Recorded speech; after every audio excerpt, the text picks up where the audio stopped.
Hi hello నమస్తే welcome to TS news digital special story.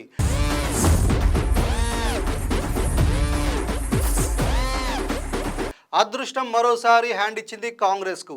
Jammu కాశ్మీర్లో expect చేసిన victory వరించిన హర్యానాలో మాత్రం సేమ్ ఓల్డ్ స్టోరీ రిపీట్ అయ్యింది. ఎర్లీ ట్రెండ్స్లో హర్యానా కూడా కాంగ్రెస్దే అనిపించిన సడన్గా బీజేపీ లీడ్లోకి వచ్చి మ్యాజిక్ ఫిగర్ను దాటేసింది. దీని వెనుక పెద్ద కుట్ర ఉందని ఆరోపిస్తూ ఈసీకి కంప్లైంట్స్ చేస్తుంది కాంగ్రెస్. లోక్సభ రిజల్ట్స్ టైంలో ప్లే చేసిన ట్రిక్నే ఇక్కడ వాడారని ఆరోపిస్తున్నారు ఆ పార్టీ నేతలు.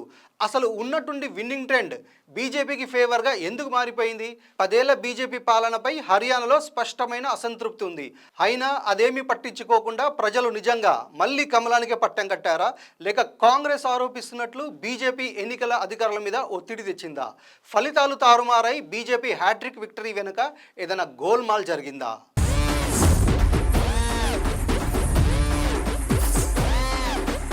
चुनाव में कांग्रेस पार्टी स्वीप करने जा रही है, आंधी आ रही है. సిలబస్ అంతా ప్రిపేర్ అయి ఎగ్జామ్స్ లో ఆన్సర్ రాయలేకపోయిన స్టూడెంట్లా ఉంది కాంగ్రెస్ పరిస్థితి. ఎన్నికల ప్రచారాన్ని అదరగొట్టి ఫలితాల దగ్గరకు వచ్చేసరికి హస్తం పార్టీ మరోసారి బొక్కబోర్లా పడింది. ఎలక్షన్స్ లిట్మస్ టెస్ట్ లో కాంగ్రెస్ ఫెయిల్యూర్స్ కంటిన్యూ అవుతున్నాయి. ప్రజలు కాంగ్రెస్ ను కోరుకోవట్లేదో లేక ఆ పార్టీ నాయకులు ఆరోపిస్తున్నట్లు ఈవీఎంల ఎఫెక్టో తెలియదు కానీ ఇక్కడ గెలవడం చాలా ముఖ్యమనుకున్న రాష్ట్రాల్లో గెలుపు వాకిట ముందు చతికిల పడటం ఆ పార్టీకి అలవాటైపోయింది. ఇప్పుడు హర్యానాలోనూ సేమ్ సీన్ రిపీట్. గ్రౌండ్లో కనిపించినంత ఊపు ఓట్లుగా మారలేదు. నిజానికి కౌంటింగ్ స్టార్ట్ అయిన తర్వాత ఎర్లీ రౌండ్స్లో కాంగ్రెస్దే అప్పర్ హ్యాండ్. 90 అసెంబ్లీ సీట్లలో కావాల్సిన మ్యాజిక్ ఫిగర్ 46 మార్కును దాటేసింది కూడా. ఇంకేముంది, ఎగ్జిట్ పోల్స్ చెప్పినట్టు హర్యానా కూడా కాంగ్రెస్దే అనిపించింది. 10 ఏళ్ల తర్వాత అధికారపీఠం దక్కించుకున్న ఆనందంలో సెలబ్రేషన్స్ కూడా చేసేసుకున్నారు ఆ పార్టీ కేడర్.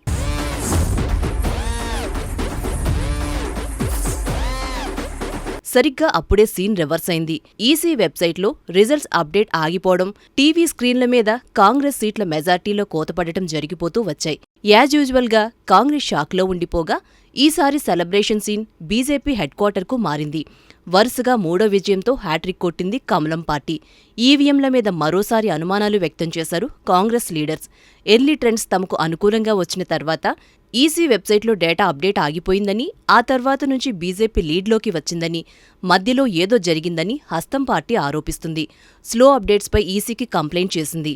ఓడినప్పుడల్లా ఇలాంటి ఏడుపులు కాంగ్రెస్కు కామనే అంటుంది బీజేపీ. ఆరోపణల సంగతెలా ఉన్నా ఫలితాల ప్రకారం కాంగ్రెస్ మార్క్ 6 పథకాలు, కులగణన చేస్తామన్న హామీలు హర్యానాలో పెద్దగా ప్రభావం చూపలేదనే అనుకోవాలి. ఇంత బాధలో కాంగ్రెస్కు కలిసొచ్చే అంశమేంటంటే గతంతో పోల్చితే ఈసారి ఓటు షేర్ భారీగా పెరిగింది. అలాగే సీట్ల నెంబర్ కూడా. జాబ్ బెల్ట్ బీజేపీకి అండగా నిలిస్తే కురుక్షేత్ర రీజన్లో కాంగ్రెస్ ఓట్లు లాగింది.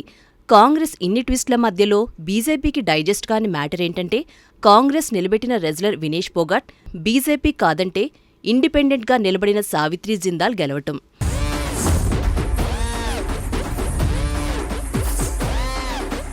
హర్యానాలో ఎలాగైనా విజయం దక్కించుకోవడం బీజేపీకి చాలా ముఖ్యం. అసలు ఇక్కడ విక్టరీ కొట్టాలనే ఉద్దేశంతోనే మహారాష్ట్ర ఎలక్షన్ షెడ్యూల్ను పోస్ట్పోన్ చేయించిందనే ఆరోపణలు వచ్చాయి బీజేపీ మీద. ఇక ఎగ్జిట్ పోల్స్ అంచనాలు, కాంగ్రెస్ ఆశలు హర్యానాలో ఫ్లాప్ అయినా జమ్మూ కాశ్మీర్లో మాత్రం నిజమయ్యాయి. నేషనల్ కాన్ఫరెన్స్లో జతగట్టిన కాంగ్రెస్ చాలా ఏళ్ల తర్వాత మళ్లీ అధికారం రుచి చూడబోతుంది. మరోవైపు 2 రాష్ట్రాల్లో జరిగిన ఎన్నికల్లో కాంగ్రెస్ బీజేపీ మధ్యలో శాండ్విచ్ అయిపోయింది కేజ్రీవాల్ ఆమ్ ఆద్మీ పార్టీ. ఫలితాల సమయంలో అసలు ఈ పార్టీ సోదిలో కూడా లేకుండా పోయింది.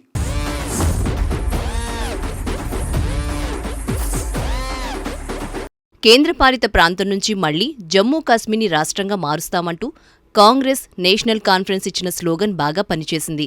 10 ఏళ్ల తర్వాత ఎన్నికలు జరిగిన జమ్మూ కాశ్మీర్లో నేషనల్ కాన్ఫరెన్స్, కాంగ్రెస్ కూటమి ఈజీగానే గట్టెక్కాయి. కాశ్మీర్ వ్యాలీలో నేషనల్ కాన్ఫరెన్స్ సత్తాచాటగా జమ్మూ రీజనల్లో బీజేపీ ఆధిక్యం చూపించింది. జమ్మూ కాశ్మీర్కు స్వయం ప్రతిపత్తి కల్పించే ఆర్టికల్ 370 రద్దు.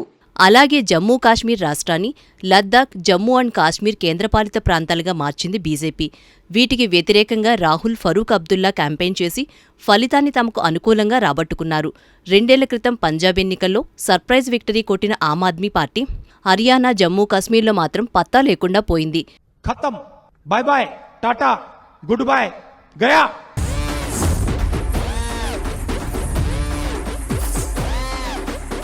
Everything is fair in love and war.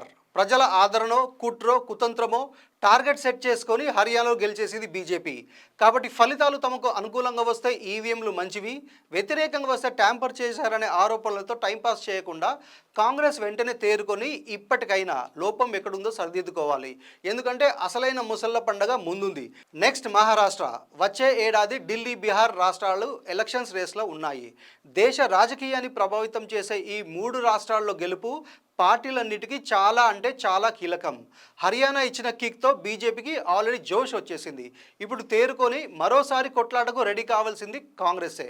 ఇప్పటి నుంచి బీజేపీ ఎత్తులు పసిగట్టి ప్రిపేర్ అయితేనే కాంగ్రెస్కు విన్నింగ్ ఛాన్సెస్, లేదంటే ఓటమికి కొత్త వంకలు వెతుక్కోవాల్సిందే.